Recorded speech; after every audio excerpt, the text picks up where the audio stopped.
kasih. Bismillahirrahmanirrahim. Assalamualaikum warahmatullahi wabarakatuh. Waalaikumsalam. Ya teman-teman semua, guru Pauter Padua Raisa yang terdiri dari guru Taman Penitipan Anak, guru kelompok bermain, guru Taman Kanak-kanak, dan juga pengelola Pauter Padua. Bunda Tia, terima kasih atas kesempatannya.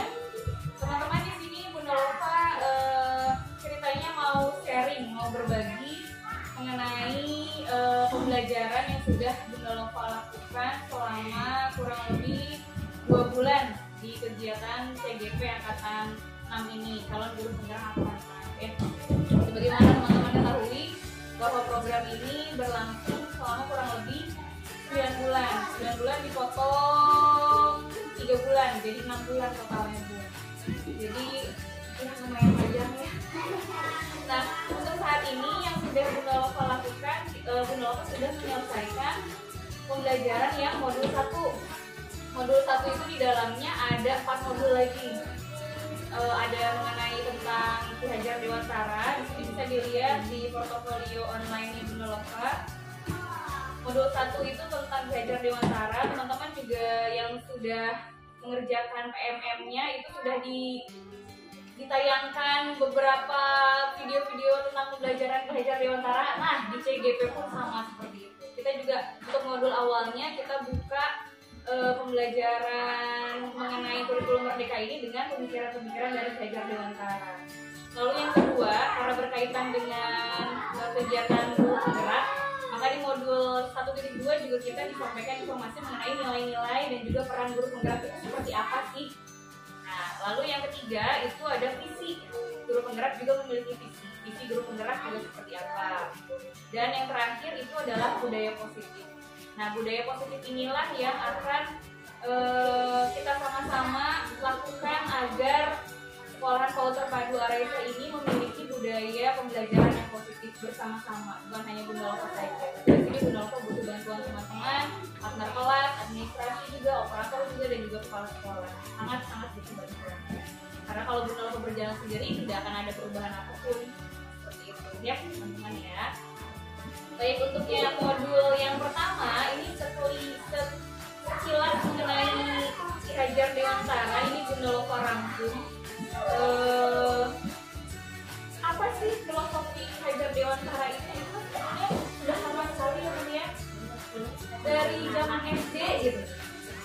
Bunda Lova malah dulu tuh itu Ki Hajar Dewantara itu hanya yang teori handayaninya saja. Itu pun tidak tahu artinya apa. Karena posisinya Bunda Lova juga bukan orang Jawa dan dulu informasinya juga tidak sedetail ini gitu. Tuturi handayani itu apa sih artinya, seperti itu. Ternyata ada 3 lagi kata-kata pemikiran dari Ki Hajar Dewantara selain yang tuturi handayani. Mungkin Bunda Siti tahu, Bunda Siti Ingarso apa? Nah, Bunda tuturi handayani seperti itu. Jadi ini rangkuman dari filosofi Ki Hajar Dewantara yang sudah Bunda Lova buat videonya. Teman-teman silahkan tonton dan nanti kita akan bahas bersama-sama. Oke, silakan menonton. Salam guru penggerak. Saya Astrid Dewa, CGP Angkatan Dasar Pendidikan Ki Hajar Dewantara menuntut Ingarso Sungtulodo di depan menjadi teladan, Imadio Mangunkarso di tengah memberi semangat, dan Tuturi handayani di belakang memberi dorongan. Sebagai guru, menuntun segala kekuatan kodrat yang ada pada anak agar mereka dapat mencapai keselamatan dan kebahagiaan setinggi-tingginya. Dasar pendidikan Ki Hajar Dewantara. Kodrat anak merdeka dan bermain. Manusia merdeka adalah manusia yang hidupnya lahir dan batin tidak tergantung kepada orang lain, akan tetapi bersandar pada kekuatannya sendiri. Bermain adalah salah satu kodrat anak. Melalui bermain, anak dapat mengembangkan pikirannya, perasaannya, kemauan, dan kreatifnya. Anak belajar tentu saja melalui bermain. Dasar pendidikan Ki Hajar Dewantara. Pendidikan yang berpihak pada anak.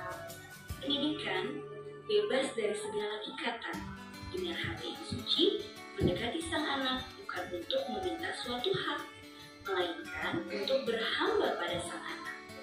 Artinya, pendidikan yang baik adalah pendidikan yang berpusat pada anak. Dasar pendidikan Ki Hajar Dewantara bukan tabungan rasa. Anak bukan kertas kosong yang bisa kita coret atau gambar sesuai keinginan orang dewasa. Anak lahir dengan kodratnya masing-masing yang masih samar-samar. Tugas kita menebalkan garis samar-samar tersebut agar dapat menjadi manusia seutuhnya. Bagaimana cara menebalkannya? Kita membuat fasilitasi dan motivasi anak sesuai dengan usia. Dasar pemikiran Ki Hajar Dewantara, budi pekerti. Budi pekerti merupakan perpaduan yang harmonis antara pikiran, perasaan, kemauan, sehingga mengikuti suatu tujuan. Budi pekerti ini bisa dikenalkan kepada anak-anak dengan mengenal budaya daerahnya, mengenalkan tata daerah dan sebagainya. Juga dengan mengenalkan permainan tradisional yang ada di daerahnya. Dengan begitu, perkembangan budi pekerti anak dapat terstimulasi dengan baik. Dasar pendidikan Ki Hajar Dewantara, tukang kebun kehidupan. Seorang petani ibaratkan orang Ki Hajar Dewantara sebagai seorang kebun yang memang diberi.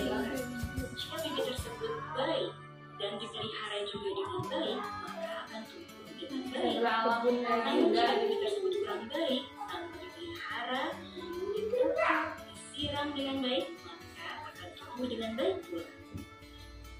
Ki Hajar Dewantara menginginkan kita sebagai guru dapat menuntun dan berkolaborasi bersama dengan anak untuk mengembangkan potensi anak dan mengakomodasi karakteristik anak untuk mewujudkan student well-being, anak yang bahagia dan juga selamat. Semoga kita semua dapat menjadi guru yang menuntun dan memfasilitasi keunikan setiap anak seperti dasar pendidikan yang disampaikan oleh Ki Hajar Dewantara. Tetap semangat untuk selalu berubah dan bergerak ke arah merdeka belajar. Salam guru penggerak. Wassalamualaikum warahmatullahi wabarakatuh. Nah, kurang lebih seperti itu ya. Adakah wajah berapa di situ? Ya teman-teman, jadi dari modul 1 yang mengenai filosofi dari pemikiran dari Ki Hajar Dewantara itu ada sekitar 8 poin yang menjadi garis besar dari pemikiran-pemikiran Ki Hajar Dewantara. Yang pertama itu yang menuntun itu tadi ya, bahwa misalnya kita sebagai guru itu fungsinya itu menuntun. Kalau menuntun itu biasanya kita berjalannya kayak gimana ya? Berdampingan ya, samaan gitu, sebelahan gitu, bukan anaknya di belakang atau anaknya di depan, bukan seperti itu. Tapi menuntun bersama-sama dengan anak. Gitu. Lalu menuntun ke arah apa? Gitu. Menuntun ke arah kekuatan kodratnya anak-anak. Jadi menurut Ki Hajar Dewantara itu anak-anak itu memiliki 2 kekuatan kodrat. Teman-teman semua ada kodrat alam dan juga ada kodrat dari lingkungannya. Nah ini yang Tuturi Handayani tadi, Ingarso Sungsulodo di depan itu menjadi apa? Teladan. Kemudian Ingmadio Mangunkarso di tengah memberi semangat, dan Tuturi Handayani di belakang itu mendorong atau memotivasi.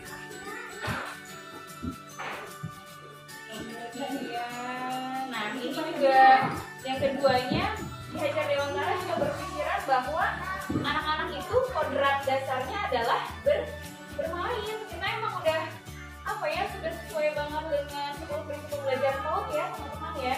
Jadi menurut di modul ini tuh kalau dari guru-guru yang SD, SMP, SMA itu benar-benar hal baru gitu Bun.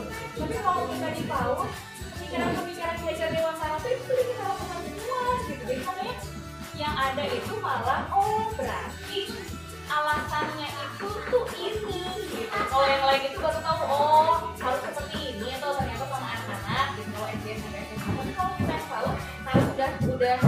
tidak ada pembelajaran mengenai pembelajaran PAUD gitu, di mana guru harus jadi fasilitator, fokus terhadap anak itu bermain seraya belajar.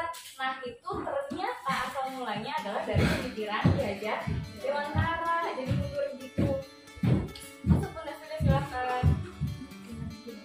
Kodrat anak bermain adalah salah satu kodrat anak ya banget ya Bun ya. Alhamdulillah kita di TK Raisa mulai dari pertama berdiri dengan beberapa kali mengganti model pembelajaran, mulai dari sempat apa sih Bun yang pertama tuh Montessori ya awalnya, terus kita ada sempat pakai area juga waktu itu model pembelajarannya. Setelah itu ke kelompok, lalu ke sentra, dan sekarang kembali lagi ke kelompok dengan pertimbangan karena adanya media luas itu kan. Kemudian permainan anak dapat menjadi bagian pembelajaran di sekolah. Tapi ya di sekolah seperti itu anak-anak belajarnya itu melalui bermain. Jadi ini kira-kira pemikiran Ki Hajar Dewantaranya sudah sesuai belum ya dengan apa yang kita pahami selama ini? Sudah ya, alhamdulillah. Kemudian untuk bermainnya pun bermain permainan tradisional ini juga alhamdulillah sudah kita lakukan ya untuk mengangkat tema-tema permainan tradisional. Apa saja yang dulu pernah kita angkat ya teman-teman ya? Berkat surong, sama biji karet, layangan, apa? Layang-layang, berkat surong pada biji karet dan bermain layang-layang ya. 3 berarti. Terus itu juga ada cerita rakyat, ya kan? Juga nyumbit, cerita rakyat dulu tuh. Kita angkat juga untuk jadi pembelajaran anak-anak. Nah, yang ketiga pemikiran Ki Hajar Dewantara adalah pendidikan itu berpihak kepada anak. Kira-kira kalau pembelajaran berpihak kepada anak yang sudah kita lakukan di sekolah apa teman-teman? Ya? Ya, aduh ya banget. Jadi pokoknya pas dapat materi ini tuh iya ya, kita juga sudah melakukan itu gitu teman-teman, alhamdulillah. Jadi setiap pembelajaran yang kita buat per usia itu kan disesuaikan dengan tingkatan usianya masing-masing ya. Walaupun misalkan kegiatannya sama, tetapi tingkat kesulitannya kita bedakan sesuai dengan usia anak-anak itu tadi. Kayak Bunda Asna pas masuk kelas KB yang kegiatan meroncenya mungkin lubang hatinya lebih dibesarin lagi, atau di kelas Bunda Vici yang ada kegiatan menggunting untuk anak kelas kelompok bermain, guntingnya diganti jadi merobek seperti itu. Jadi disesuaikan dengan tingkat usia anak-anak. Ini juga sudah gitu berpihak pada anak, menyesuaikan dengan usia anaknya. Kemudian yang keempat itu berpihak pada anak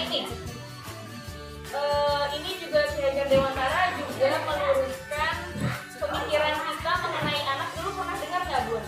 Kalau anak itu adalah kertas kosong, pernah dengar kan? Jadi mau kita coret seperti apa, itu anak-anak bakal ngikutin. Seperti itu kan, kertas kosong. Nah ternyata menurut Ki Hajar Dewantara anak-anak itu bukan kertas kosong, bukan tabula rasa. Kenapa? Karena anak-anak yang lahir itu mereka sudah punya karakteristiknya masing-masing. Sudah punya dasar karakteristik, karakteristik masing-masingnya sudah ada. Jadi bukan pembatalan kosong yang bisa kita anak menggambar dan membentuk seperti apa. Tugas kita di sini adalah menuntun karakter-karakter yang anak-anaknya sudah punya itu menjadi berkembang dengan baik sesuai kondisi anaknya masing-masing. Jadi bukan kertas kosong lagi. Nih, menebalkan laku anak dengan kekuatan konteks diri anak dan sosio-kultural budayanya. Anak bukanlah kertas kosong yang bisa digambar sesuai dengan keinginan orang dewasa. Anak lahir dengan kekuatan kodrat yang masih samar-samar, memang masih samar-samar. Sehingga tujuannya sebagai guru adalah menebalkan garis samar-samar tersebut agar dapat memperbaiki lakunya menjadi manusia yang seutuhnya. Itu adalah pandangan dari Ki Hajar Dewantara, dan Bunda Lova pun menyetujui itu gitu, karena dulu tuh anak kertas kosong itu Bunda Lova juga dapatnya udah lama dari zaman kuliah dulu tuh ada gitu tentang anak itu kertas kosong, anak itu kertas kosong gitu. Pas dapat informasi ini lagi, oh iya ya memang kertas kosong gitu. Mereka tuh punya ininya masing-masing gitu, identitasnya masing-masing, punya keunikannya masing-masing.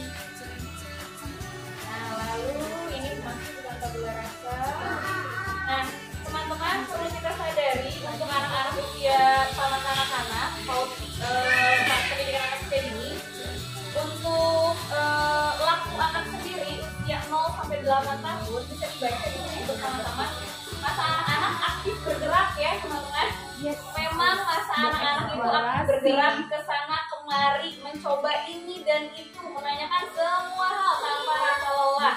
Karena memang itulah karakteristik dari anak-anak. Saya juga di sini yang di kelas, nah jalannya pelan-pelan, nah jalan aja. Karena memang karakteristik anak usia sampai 8 tahun itu memang nggak bisa berhenti bergerak. Memang nggak bisa. Jadi wajar kalau mereka emang yang lompat-lompatan terus-terusan gitu. Kita berapa kali ngajarin seperti itu. Karena memang karakteristiknya itu. Tapi kita sebagai guru itu harus mengembangkan supaya mereka tahu mana yang benar dan mana yang tidak. Lalu ini sudah benar-benar. Nah ini budi pekerti. Budi pekerti juga pendidikan budi pekerti di pendidikan anak usia dini kita juga sudah melakukannya pun ya, dengan mengangkat tema-tema mengenai budaya-budaya, pendidikan karakter itu kental sekali di pendidikan anak usia dini. Karena salah satu tujuan dari pendidikan anak usia dini adalah menanamkan pendidikan karakter sejak dini kepada anak-anak. Nah Bun, ini ada informasi loh. Ini yang teman-teman lihat, bule-bule ini adalah narapidana remaja di Inggris tepatnya. Dan ternyata apa teman-teman, yang dipakai orang bule di sana untuk menterapi anak-anak Inggris yang bermasalah dengan hukum itu dengan bermain gamelan. Asli itu bikin wow, masya Allah, bangga banget gitu. Jadi anak-anak narapidana di Inggris ini mereka mendapatkan terapi perilaku dengan bermain gamelan. Di mana bermain gamelan ini kira-kira akan menstimulasi apa coba kalau kita pikir-pikir bermain gamelan? Terhadap perilaku anak, kesabaran, betul sekali. Lalu konsentrasi. Lalu butuh apa lagi supaya bisa selaras selanjutnya? Nah itu kekompakan kerjasama. Jadi anak-anak narapidana ini yang kasus-kasusnya kekerasan, gitu ya, yang kasus-kasusnya sosial, tidak bersosialisasi, diajak untuk main gamelan, diterapi di situ dan ada perubahan perilaku sosial dari narapidana yang ada di sini. Kita dipakai nggak ya? Tentunya dipakai juga, tapi masih belum ada informasinya. Ini juga nih pendidikan budi pekerti. Nah ini yang tadi Bun ya, pendidikan menurut Fajar Dewantara itu bahwa seorang guru itu adalah tukang kebun, seorang guru itu adalah petani. Kenapa seperti itu? Misalkan Bun, anak itu kita ibaratkan bibit jagung dengan kualitas yang berbeda-beda. Ada biji jagung yang kualitasnya bagus, ada biji jagung yang kualitasnya biasa aja. Nah, tapi kita punya lahan nih. Misalkan lahannya itu sama antara biji jagung yang bagus dan biji jagung yang tidak. Sama-sama disemai di lahan yang sama. Kita adalah seorang petaninya ceritanya. Kita memperlakukan bibit tersebut dengan perilaku yang sama-sama disiram, sama-sama diberi pupuk. Kira-kira menurut teman-teman bibit jagung tadi yang kualitas baik dan kualitas yang tidak baik, tumbuhnya akan seperti apa? Gimana? Ada jagung, yang satu bibitnya bagus banget, yang satu biasa aja. Ada lahan yang sama. Kita sebagai petani menanam kedua bibit tadi dan memberikan perlakuan yang sama-sama disiram, sama-sama diberi pupuk. Kira-kira bibitnya tumbuhnya seperti apa? Tumbuhnya sama. Udah Deska, bibitnya tumbuhnya sama karena sama-sama dirawat dan dipupuk sama. Oke, benar sudah. Sama juga. Ya sama karena dirawat, dibersihkan, semuanya kan dengan perlakuan yang sama. Udah Vicky ada pertanyaan yang lain? Ada jawaban yang lain? Enggak, atau udah juga sama. Gimana? Kualitas buahnya. Kontak tubuhnya bagus bagus sih ya. Sama lah, jadi Bu. Kalau tidak bagus, kalau jadi karena awalnya kan udah bagus ya satunya. Iya. Yang bagus jadi bagus, yang biasa jadi lebih bagus. Betul, jawaban teman-teman itu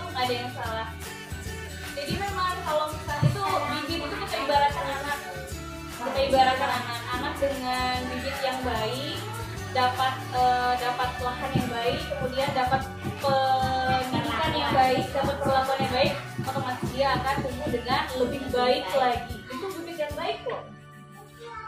Bibit yang biasa-biasa pun kita tanam, kita rawat, kita pelihara, dia akan baik. Apalagi bibit yang luar biasa. Gitu. Jadi kita ibaratkan anak itu, apapun kondisi bibitnya, gitu, apapun kondisi si anak itu, entah dari bibit yang bagus atau dari bibit yang biasa saja, kita sebagai guru wajib untuk memeliharanya, menjaganya, menuntunnya dengan baik, agar kenapa bibit yang kurang baik pun bisa tumbuh dengan baik. Kalau kita balik, bibit yang buruk ditanam di media yang buruk dan dirawat dengan buruk, itu bibitnya baik loh. Hasilnya bagaimana? Buruk. Bibit yang baik, bibitnya bagus, ditanam di tempat yang buruk, dipelihara sama petani juga buruk.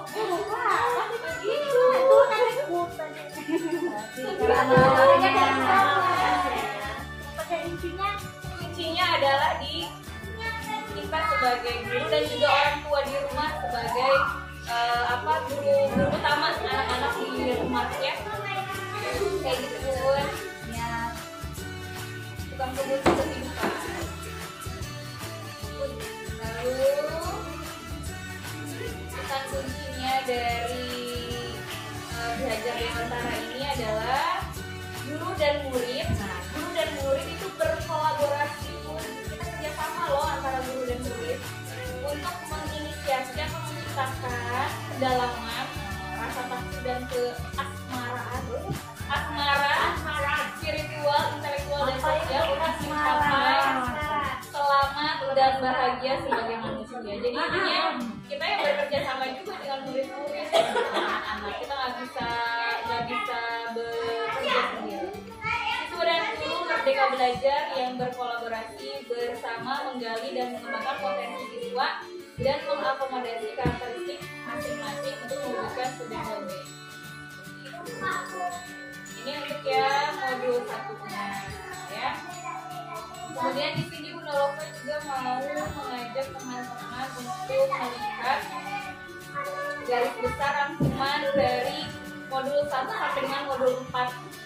1.1 sampai 1.4 di modul 1. Modul 1 aja baru. Iya, baiklah. Modul 1. Ini dia ya, rangkumannya kurang lebih seperti ini.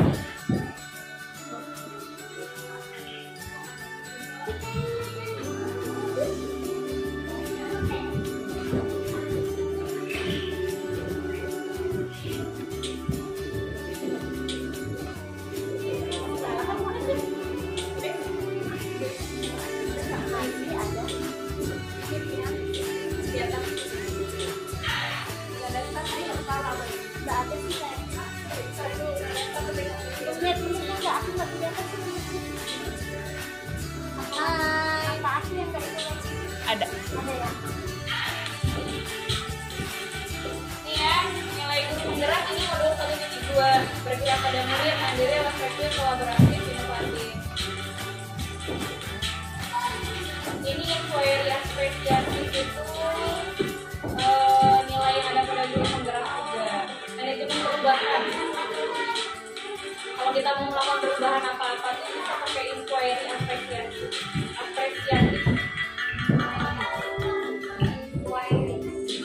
Inquiry apresiatif. Ini modul 1.3. Nah, ini dia yang terakhir modul 1.4 budaya positif.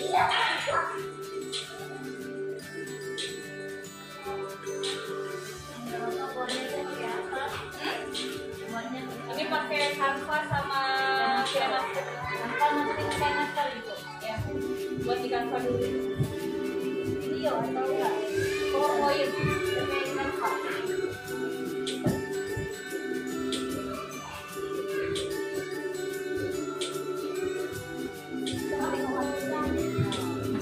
Nah, ini ya teman-teman ya. Untuk budaya positif itu banyak kegiatan yang ada di budaya positif itu juga sebetulnya sudah kita lakukan teman-teman, alhamdulillah steril di lapangannya juga mudah gitu. Malah kadang suka bingung apa ya kira-kira yang mau diangkat. Jadi ini Nova mengangkat budaya positif itu hal yang sederhana saja, yaitu dalam kalau kita dulu seringnya menyebutnya peraturan kelas ya teman-teman ya, peraturan kelas.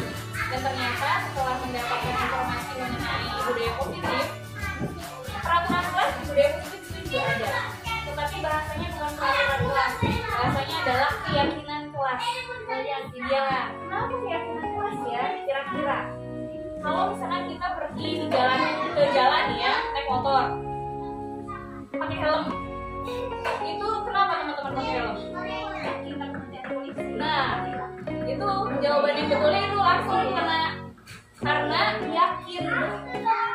keyakinan bahwa dengan pakai helm itu kita selamat ya. Tapi bukan karena alasannya, bukan karena aturan, bukan karena nanti di jalan polisi atau segala macam. Kalau baru sampai batas itu yang peraturan karena takut hilang apa, itu masih budaya positif yang timbul karena eksternal, faktor dari luar, karena takut sama Pak polisi, bukan keyakinan yang timbul dari dalam keselamatannya gitu. Itu baru eksternal kalau takut sama polisi. Kebanyakan kita itu ya. Betul. Sekarang ada juga nggak pakai helm kan, nggak mungkin hanya sekilas, hanya pergi ke toko sebelah pakai helm kan. Sebenarnya kalau bikin keselamatan biar kesamping kan harus pakai kan, kita nggak tahu kan. Iya, tapi kan helm nggak punya jantung motor itu jualan kemarin soalnya. Bukan, udah bikin kan ke ini misalnya warung ke sana, mereka nggak bikin pakai helm kan biar tanggung Kaki. kalau mau kan biasanya males naik motor kan, males kaki kan pikir kan. Tapi tahapannya Bunda Pinky sudah lebih tinggi lah dibanding yang hanya taat karena takut ditilang sama polisi gitu. Warna dijual lah. Jadi gitu teman-teman, kenapa bahasanya itu jadi keyakinan kelas gitu. Nah kan ke toko kan adalah pasti Nah itu belum keyakinan, baru peraturan aja. apalagi malam-malam ya. Itu karena bawa polisinya ya. Jadi teman-teman, kenapa bahasanya seperti itu? Karena kita menginginkan perubahan yang dilakukan oleh anak teman-teman. Karena kita menginginkan perubahan yang dilakukan oleh anak-anak itu berdasarkan dari keinginan internal seperti itu, bukan karena ketakutan itu tadi dihukum atau ada juga ternyata pemberian pujian, pemberian penghargaan sama anak itu juga budaya positifnya eksternal, bukan internal. Iya, eksternal. Jadi anak itu akan nurut sama kita karena kita ngasih pujian terus, karena kita ngasih penghargaan terus seperti itu.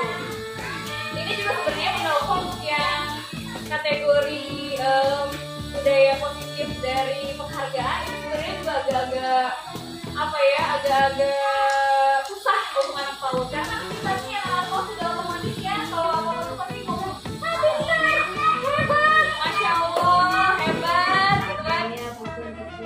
Pujian-pujian itu kita memang udah otomatis terlihat seperti itu gitu, dan perilaku anak-anaknya juga memang ada perubahan gitu, tapi ternyata itu adalah perubahan yang terjadi dari faktor eksternal, bukan dari internal. Dari internal itu, iya dari internal itu dari dalam. Dan untuk mengeluarkan perubahan perilaku yang dari internal itu lumayan loh. Kita harus diskusinya panjang sama anaknya. Seperti tadi yang kasus Bairi, udah Siti. Itu kasus Bairi itu udah bisa dibilang Bunda Siti menggalinya sudah mau masuk ke kesadaran Bairinya kenapa tidak boleh bawa mainan ke sekolah kayak gitu. Ya jadi kita benar-benar komunikasi sama anak-anaknya kenapa, kira-kira apa ya yang diakibatkan kalau bawa mainan ke sekolah, kenapa seperti itu. Komunikasinya udah lebih dalam lagi, bukan lagi sebatas ya kayak gitu, udah sampai kayak gitu. Jadi nanti dari Bairinya sendiri yang akan keluar. Jadi gimana Bairi yang nggak bawa mainan lagi ke sekolah? Kenapa nggak bawa mainan lagi ke sekolah? Kalau tadi Bairi jawabannya nanti itu ya, nanti Bunda Siti diambil mainannya gitu ya. Jadi mainannya yang dikasih temannya ya. Iya temannya yang lebih mendominasi ngobrol. Tapi itu juga temannya juga kita ajak untuk menggali kesadarannya secara internal. Jadi emang benar-benar lebih dalam lagi gitu untuk memunculkan budaya positif yang memang asalnya dari internal bukan dari eksternal. Ya dari eksternal itu hubungan itu positif banget dari eksternal. Ya jadi mereka melakukan perubahan positif itu karena ketakutan, takut dihukum, takut dikunci, dimarahin, dibentak. Itu juga dari eksternal. Kalau orang yang memberi ketakutan itu tidak ada, dia akan mengulangi lagi kesalahan yang sama. Ya kayak gitu. Jadi takut gitu ya. Yang kedua, penghargaan itu tadi teman-teman, penghargaan itu juga masih eksternal. Walaupun kita posisinya masih ada di tahapan itu ya, kita posisinya masih ada di tahapan pemberian penghargaan sama anak-anak. Hanya saja memang pemberian penghargaan ini alhamdulillahnya gitu di TK Raisa itu rata, jadi bukan hanya Bunda Siti aja yang ngasih penghargaan, walaupun ada Bunda juga ada karena ujian dan sudah di kamu seperti itu. Jadi teman-teman yang di sekolahan untuk saat ini anak-anak kalau kita kasih penghargaan itu perilakunya memang membaik. Terus yang ketiga adalah yang tadi yang apa? Tahapan yang kita menggali lebih dalam lagi. Itu bahasanya apa ya? Lupa.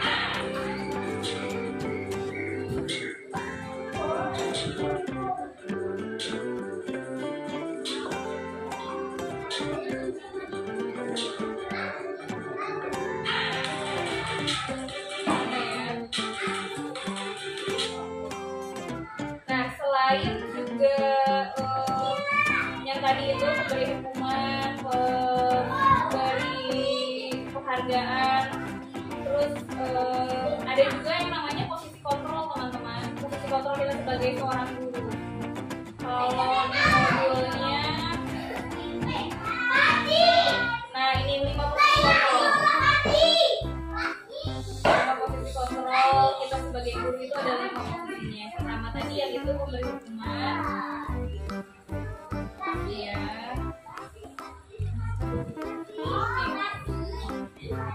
Ini dia. Nih, 5 posisi kontrol. Penghukum. Bisa dibaca Mas sudah? Soal hukum. Seorang pemukul bisa menggunakan hukuman fisik dan verbal ya. Orang-orang yang menjalankan posisi pemukul senantiasa mengatakan bahwa sekolah memerlukan sistem atau alat yang dapat lebih menekan murid-murid lebih dalam lagi. Guru yang menerapkan posisi pemukul akan berkata, "Patuhi aturan saya atau awas. Kamu selalu saja salah." Terus Selalu pasti selalu yang terakhir dan terakhir selesainya. Terus Guru seperti ini senantiasa percaya hanya ada satu cara agar pembelajaran bisa berhasil, yaitu caranya. ya di hukum ya kayak gitu ya. Kita masih ada nggak ya mengeluarkan bahasa ini? Masih ada ya teman-teman ya. Tadi ada ya, kan ada bahasa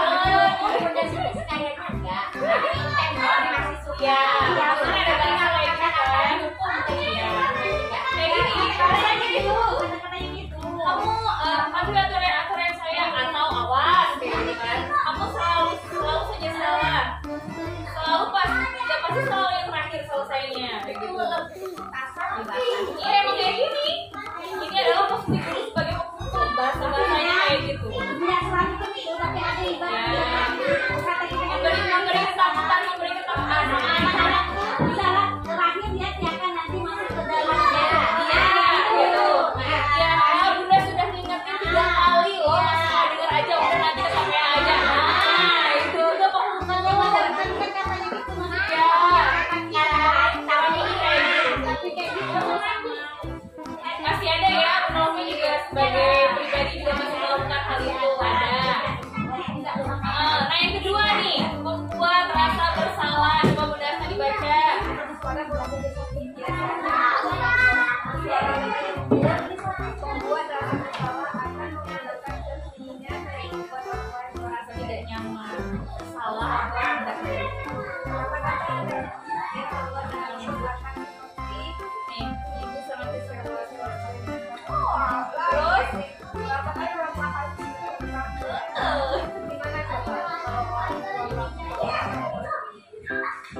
Lalu yang ketiga teman-teman, ini adalah posisi kontrol teman. Boleh Bunda Deska dibaca. Pada posisi tidak ada penyakit Ya. upaya melalui persuasi. Posisi teman pada guru Bisa negatif. positif di sini berupa hubungan baik dari antara guru di posisi teman memberikan hubungan baik dan support dengan mengenali seseorang Mereka akan berkata, ayo baca ini Bapak ya. ayo ingat Tidak, ingat tidak. tidak bantuan bapak Ini nggak apa-apa. Lanjut.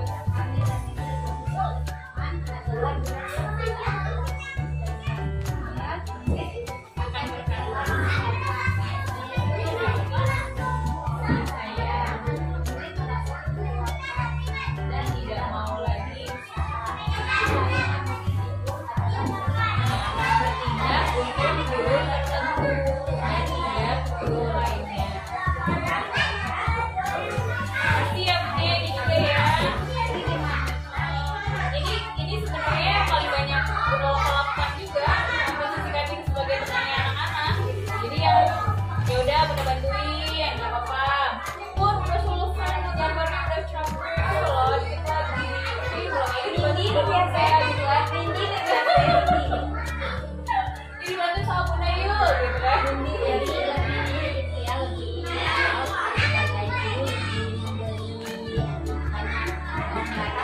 Iya, kayak gitu. Itu posisi guru sebagai teman juga.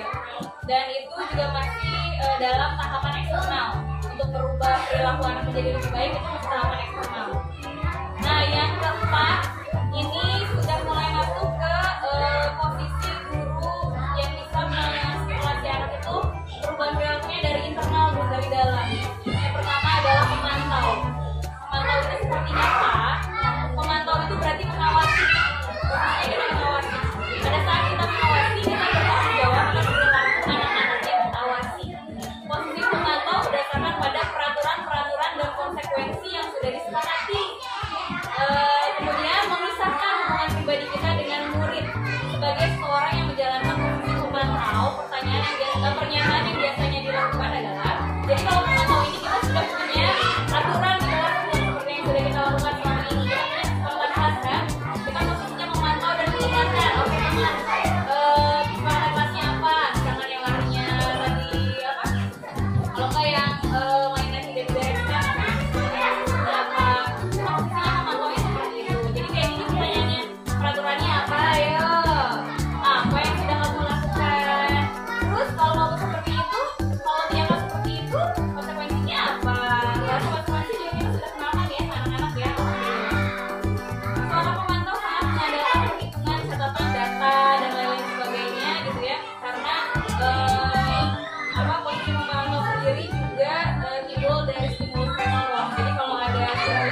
hindari mengkonsumsi minuman fisik.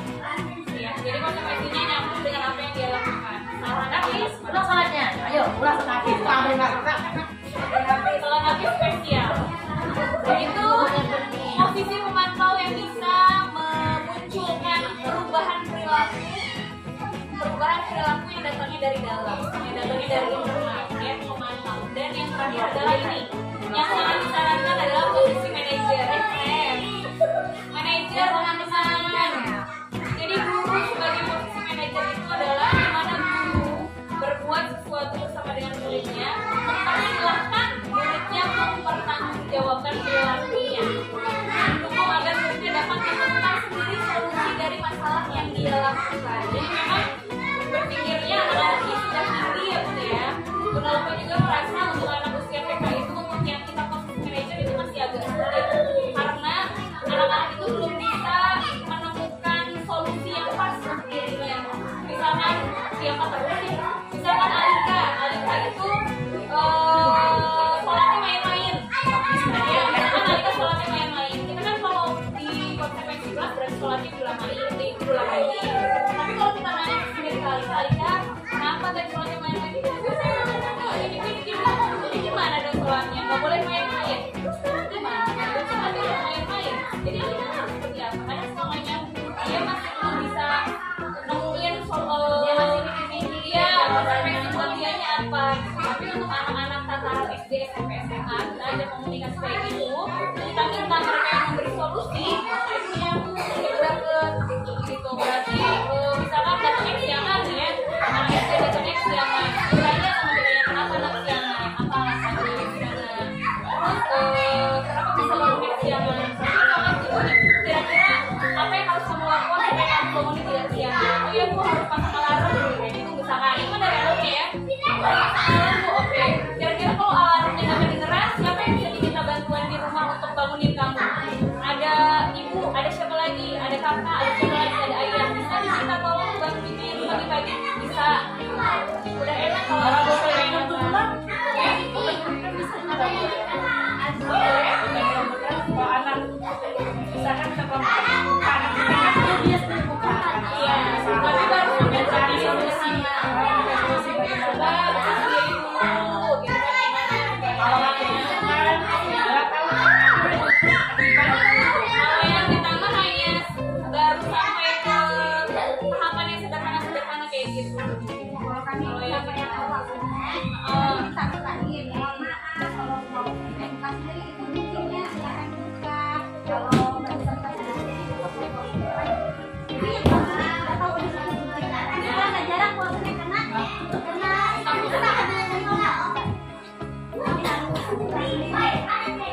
jadi memang posisi manajer itu anak menemukan sendiri solusi apa yang harus dia lakukan. Kita posisinya hanya memfasilitasi aja kira-kira apa nih solusinya dari orang.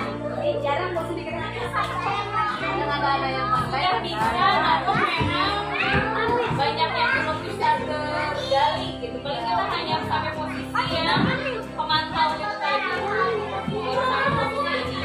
Tapi itu juga sudah alhamdulillah sudah bisa menunjukkan perubahan perilaku dari internal ya, bukan karena hukuman, bukan karena pujian, bukan karena rasa bersalah. Itu adalah perubahan perilaku karena eksternal, apa yang sudah diangkat.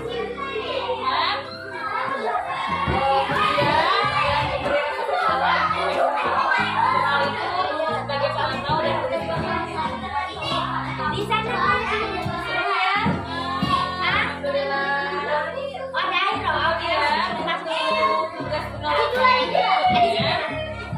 Itu budaya positif yang sudah kita lakukan itu adalah kesepakatan kelas dimana sih bahasanya aturan kelas.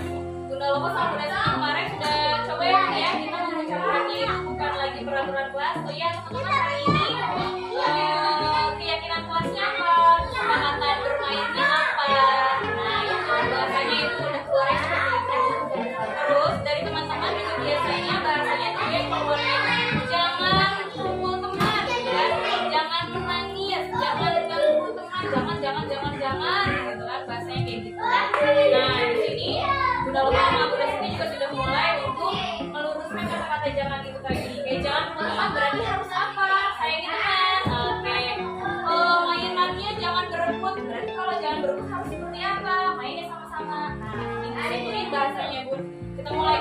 bahasa anak-anak untuk keyakinan kelas saat bermain menggunakan kata jangan.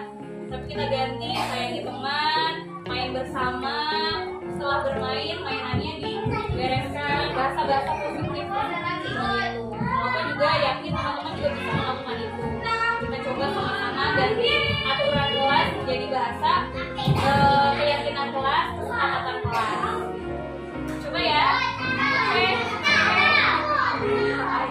Buat temannya jangan saat bermain, kayak gitu kan, sayangi teman.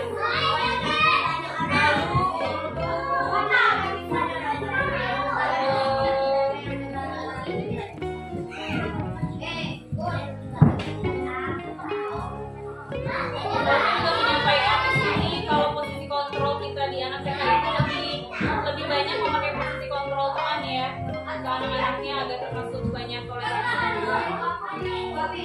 Sama posisi pengawas yang biasa kita pakai.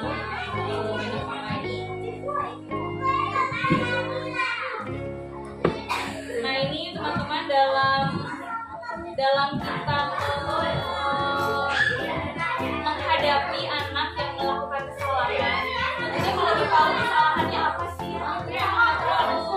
Bukan anak yang berbuat kesalahan ya, karena posisinya anak di PAUD juga kita baru menginformasikan kan bahwa ini adalah hal yang baik, ini hal yang tidak baik, ini boleh dilakukan Mona, ini tidak boleh dilakukan. Posisinya guru-gurunya tuh kalau seperti itu, beda sama yang SD, SMP, SMA, mereka sudah tahu mana yang benar mana yang salah, tapi mereka melakukan kesalahan. Makanya pada saat anak usia di atas TK itu melakukan kesalahan, itu harusnya melakukan teknik yang namanya segitiga restitusi untuk supaya anak-anak bisa berubah perilaku negatifnya menjadi lebih baik berasal dari internal. Itu namanya segitiga restitusi. Jadi tahapan segitiga restitusi itu posisinya nggak langsung ngejudge apa pada tempat nggak langsung kayak gitu. Kita salah nggak kayak gitu. Jadi benar-benar anaknya diajak ngobrol, ditanya alasannya kenapa. Kita juga menanamkan kepada anak itu tidak apa-apa. Ada orang lain juga yang pernah melakukan kesalahan yang sama seperti yang kamu lakukan. Setelah itu dipancing lagi sama gurunya agar si anak memunculkan solusi dari dirinya sendiri. Itu kayak gitu. Kalau anak tahu mah bisa, cuma masalahnya nggak gimana gitu. Iya sama. Dan penolongnya juga ini meraba-raba gitu, tahu kayak gimana gitu posisinya. Sama aku jadinya. Nah untuk ini, untuk kegiatan yang penolong mau lakukan untuk memberi satu ini, penolong mau menciptakan disiplin positif, mengganti bahasa aturan kelas menjadi kesepakatan kelas. Kita sudah bilang ya, bahasa aturan kelas menjadi kesepakatan kelas.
Konsekuensinya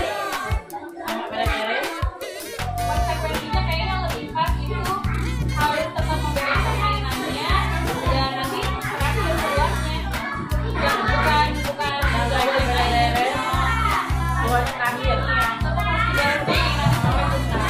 Jadi nggak bisa pulang ke bangku. Ya, kayak gitu. Jadi untuk pemenuhan konsekuensi, ya,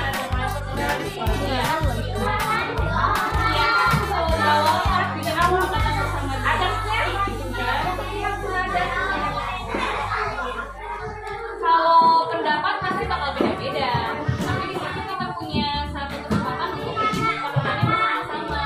Ya, semuanya jelasin. Itu sebetulnya aturan lumayan berat, cuma lebih diperdalam lagi.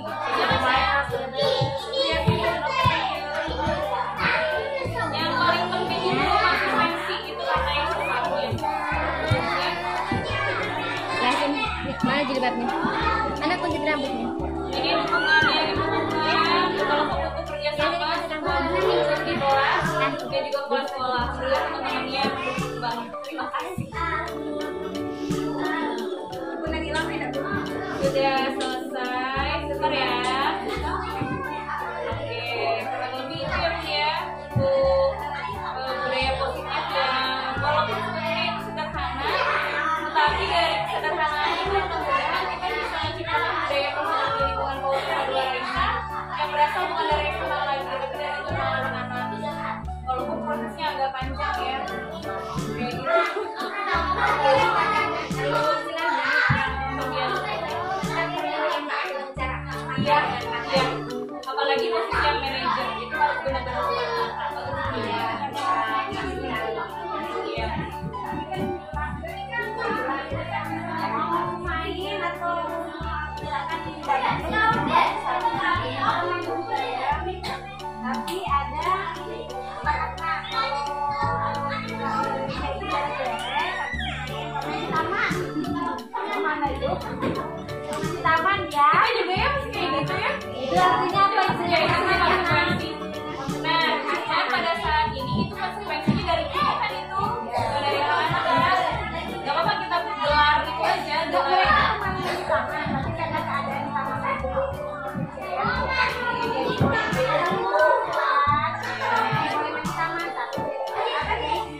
kupu-kupunya itu yang satunya bahagia, tapi yang satunya sedang bersedih. Ceritanya kupu-kupunya itu lagi mau main sama temannya, ya. Tapi temannya ada yang membuat tidak nyaman. Jadi yang satunya bersedih. Kira-kira teman-teman ya, kalau Dengarkan dia.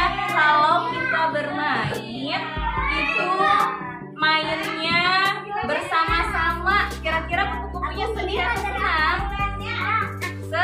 Senang. Kalau misalkan temannya mainnya itu berebutan, kira-kira sedih atau senang? Kalau sedih gambarnya yang mana? Ya betul, sebelah sini. Kalau teman-teman bermain terus mainannya dibereskan, kira-kira sedih atau senang? Senang. Coba sikap anak soleh dan soleha.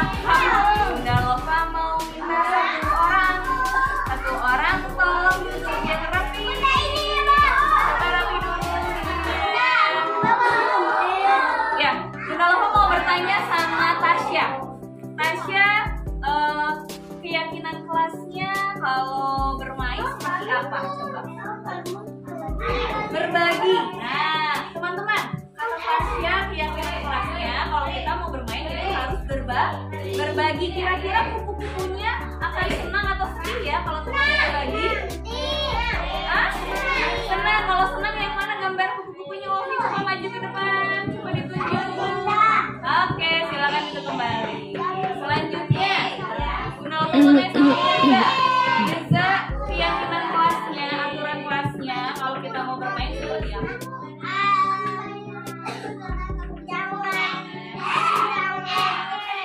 Teman-teman, jangan tendang mulut teman. Jadi harus seperti apa? Harus main bersama. Buat temannya nyaman. Kalau membuat temannya nyaman, Aira, kalau membuat temannya nyaman, kira-kira kupu-kupunya senang atau sedih? Yang mana gambarnya coba tunjuk sini. Aira sayang. Oke, sekarang Noval deh. Noval keyakinan kelasnya kalau bermain seperti apa?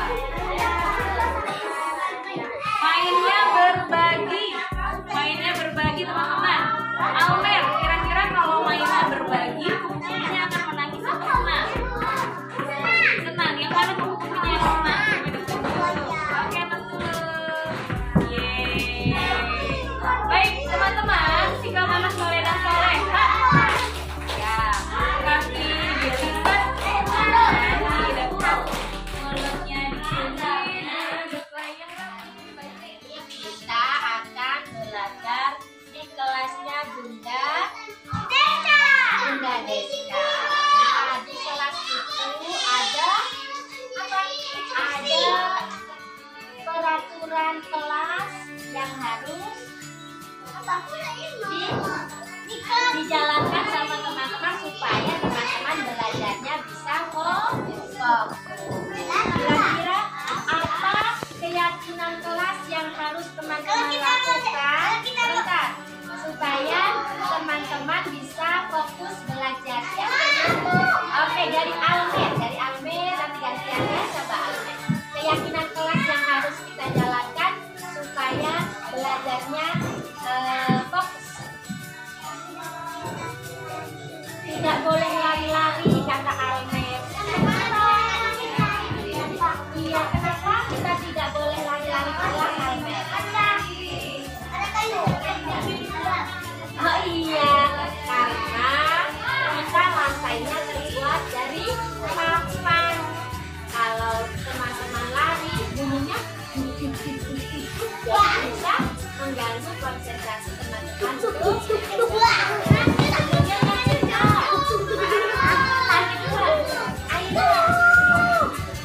Aira, kata Aira, keyakinan kelas selanjutnya itu berbagi. Kenapa kita harus berbagi? Berbagi mainan dengan teman.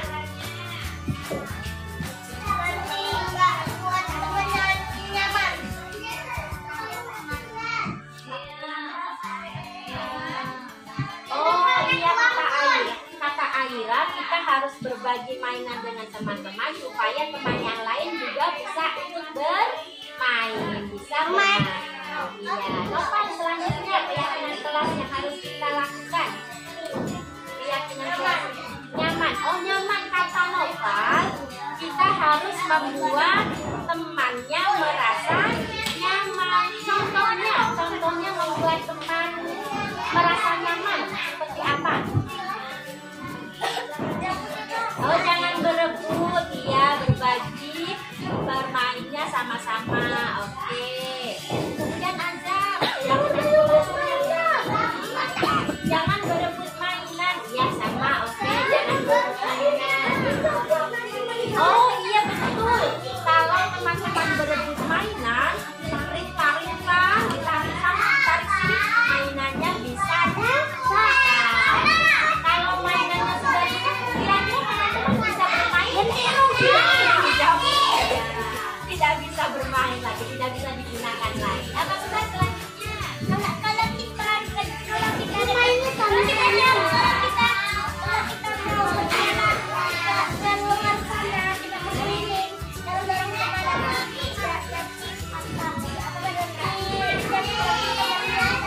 Oh betul, selanjutnya misal kita mau keluar kelas, kata Abang kita harus berbagi atau antri atau menunggu giliran. Jadi yang di depan duluan, baru kemudian yang di belakang. Kalau yang di belakang dirobot kira-kira apa? Dorong kira-kira bisa terjadi apa? Oh bisa jatuh, betul. Bisa bergerak. Ada keyakinan kelasnya seperti apa? Oh berbagi ya, oke boleh ya. Berbagi kan? Teman ini keyakinan kelasnya apa nih? Main bersama-sama, oke ya.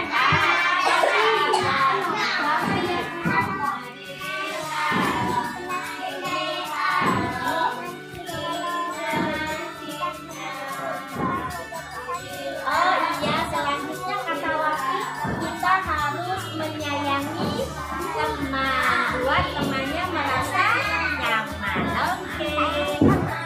Tasya apa keyakinan kelasnya? Apa tadi? Oh sayangi teman, iya hebat. Sama juga sayangi teman supaya temannya merasa nyaman berada di sekitar kita. Oke, anak selanjutnya. Hebat, iya. Kalau sudah selesai bermain, teman-teman harus diapakan?